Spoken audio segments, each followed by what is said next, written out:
हरी Ferrari parasite, आग लग गई, जल गई, ब्राउन।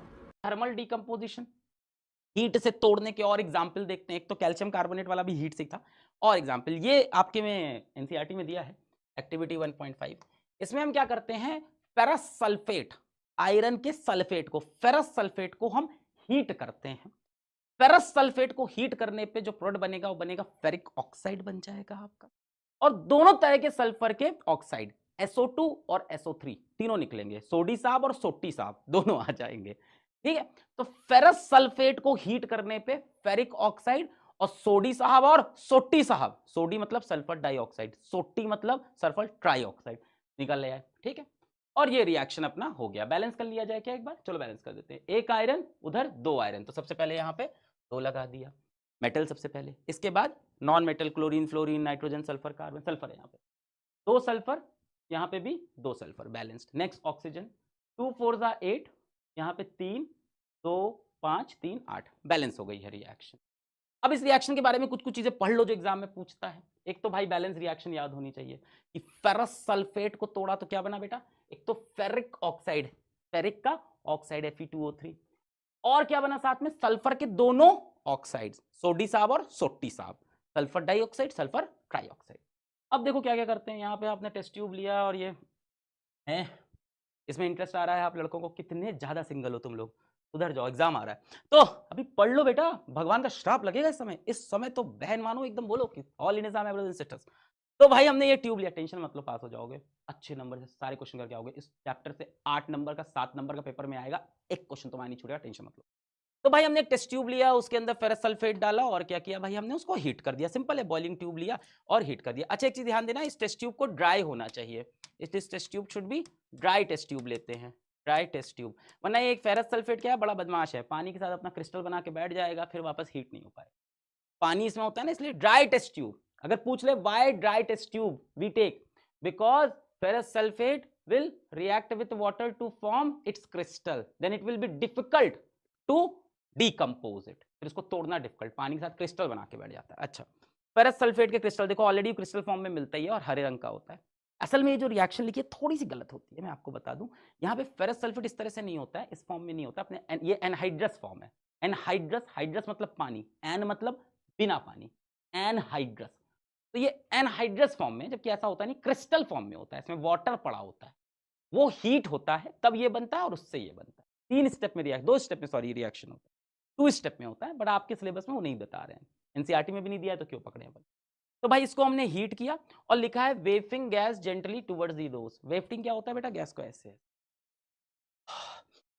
ऐसे कि थोड़ा सा अपनी तरफ आ जाए, जब अपन नहीं होता है कि बहुत आज खा चुके हैं अब नहीं खाना है पर कम से कम स्मेल ले ले, तो वैसे ऐसे क्यों कर रहे हैं बेटा, क्योंकि ये दोनों गैस जो है ये बहुत ही पोल्यूटिंग, पोल्यूशन वाली गैस है। दूसरी चीज बड़ी, ये सफोकेटिंग स्मेल भी देती है सल्फर, जली हुई माचिस की जो महक आती है ना, माचिस जलाने के बाद वो महक देता है सल्फर डाइऑक्साइड, ट्राइऑक्साइड। तो इसलिए हम लोग ऐसे कर करके इस गैस को सूंघते हैं कि हाँ क्या बना है आज खाने में, हाँ अच्छा आज फेरस सल्फेट हुआ है डिकम्पोज। ठीक है, तो फेरस सल्फेट डिकम्पोज होकर फेरिक ऑक्साइड और सल्फर, सोडी साहब और सोटी साहब बन गए। ठीक है, अब देखो कलर वाली बात बहुत अच्छे से याद रखनी, क्या, फेरस सल्फेट के जो क्रिस्टल होते हैं जब पानी के फॉर्म में, तो होता है वो ग्रीन कलर का, हीट करने पे बनता है डर्टी व्हाइट, तब ये बनता है फेरस सल्फेट, ये वाला एक्चुअल एनहाइड्रस। सर इस वाले का केमिकल फॉर्मूला नहीं जरूरत है ना, क्यों फालतू चीज है, ये एनहाइड्रस मिलता किस फॉर्म में, क्रिस्टल फॉर्म में। क्रिस्टल फॉर्म में किस कलर का होता है, ग्रीन, हीट करते हैं तब यहां पहुंचते हैं एनहाइड्रस। इसके पहले कहीं क्रिस्टल फॉर्म में था, ठीक है, मैं यहां पे लिख देता हूं, क्रिस्टल फॉर्म में था, क्रिस्टल फॉर्म में आपने क्या किया, हीट किया तो ये बना। ठीक है, और हीट करते हैं तो ब्राउन फेरिक ऑक्साइड, ये किस रंग का हो जाता है बेटा, ब्राउन कलर का, थोड़ी यूं तेरे ब्राउन, हाँ तो ये किस कलर का, ब्राउन कलर का।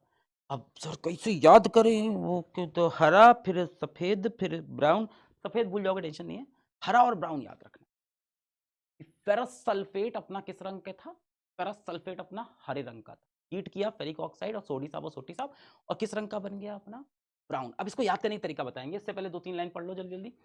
स्मेल ऑफ बर्निंग सल्फर, जो माचिस जलाने पे आती है वो आएगी। स्मेल ऑफ SO2, सफोकेटिंग अडर, चुभने वाली महक।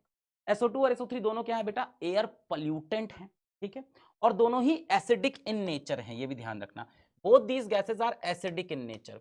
एसिडिक इन नेचर का मतलब अगर यहां पे हम मॉइस्ट ब्लू लिटमस लाएं, मॉइस्ट ब्लू लिटमस, तो बेटा एसिड क्या करता है लिटमस को, ब्लू लिटमस को रेड, तो मॉइस्ट ब्लू लिटमस को ये दोनों गैसेस क्या करेंगी, रेड में कन्वर्ट कर दे। तो मान लो रिएक्शन आता है कि गैस निकल रही है, मॉइस्ट ब्लू लिटमस लाए, क्या होगा, तो बताओगे moist blue litmus will turn red because both these gases are acidic in nature. अच्छा ये एग्जांपल किसका है, तो ये एग्जांपल है बेटा थर्मल डिकम्पोजिशन। एक कंपाउंड टूटकर मल्टीपल कंपाउंड, एक टूटकर मल्टीपल, तो डिकम्पोजिशन किससे हुआ, हीट से, तो थर्मल डिकम्पोजिशन। अच्छा जब हीट बाहर निकलती है तो एक्सोथर्मिक, जब हीट अंदर लेते हैं तो एंडोथर्मिक। तो बेटा ये रिएक्शन एग्जाम्पल है एंडोथर्मिक रिएक्शन का भी। एंडो, ध्यान से, बाहर मतलब एक्सहेल, अंदर इनहेल है ना, तो बाहर हीट निकली तो एक्सोथर्मिक, हीट एब्जॉर्ब करके कुछ हुआ तो एंडो, एब्जॉर्ब करके हुआ तो ये एंडोथर्मिक। तो डिकम्पोजिशन भी है, हीट से है तो thermal decomposition and endothermic reaction. Clear है, पिछले वाले पे कंफ्यूज हो, हाँ ये भी एंडोथर्मिक है, टेंशन अगर ले रहे हो तो this is also endothermic and thermal decomposition. बेटा जितने भी थर्मल डिकम्पोजिशन होंगे सब एंडोथर्मिक होंगे, क्योंकि हीट से ही तोड़ोगे यानी हीट तो लगेगी, तो एंडोथर्मिक हो गया। अब भाई ये रंग कैसे याद रखें, तो एक तरीका मैंने बताया है, अगर देखो तुम्हें मजा आए तो मान लेते हैं साहब आपके पास एक हरे रंग की फरारी है, ग्रीन कलर की फरारी, इमेजिन करिए दिमाग में, ग्रीन फरारी मतलब हो गया क्या बेटा, फेरस सल्फेट। ग्रीन फरारी का मतलब क्या हो गया, फेरस सल्फेट, हरे रंग की फरारी। और हरे रंग की फरारी पे आग लग गई, होए होए सर अभी तो सपना देखा था फरारी का, अभी जला दिया। आग लग गई बेटा, आग लगने के बाद गाड़ी कैसी दिखती है, ऐसी कचरा, कैसी होगी, कचरा एकदम ब्राउन कलर की। तो बेटा देखिए हरे रंग की फरारी, फरारी मतलब फेरस सल्फेट, हरी फरारी, फेरस सल्फेट, आग लग गई, चल गई ब्राउन। तो बेटा ब्राउन ये क्या हो गया आपका, फेरिक ऑक्साइड, फेरिक ऑक्साइड, और ये क्या है FeS। ये क्या हुआ, आग लगी, आग लगी मतलब आपने उसको हीट किया, तो फेरस सल्फेट को हीट करने पे फेरिक ऑक्साइड, किस रंग की हमारी पास फरारी, ये तो याद रहेगा, फरारी किस रंग की, हरे रंग की फरारी चला रहे थे, आग लग गई भाई, उतरे देखा कैसी हो गई, एकदम खच्चर, किस रंग की, गंदी सी ब्राउन रंग की, याद रहेगा, ferrous sulphate becomes ferric oxide. ठीक है, और रिएक्शन तो याद रखना पड़ेगा आपको, ferrous sulphate, ferric oxide, SO2, सोटी साहब और सोडी साहब दोनों कैसे हैं, एसिडिक है।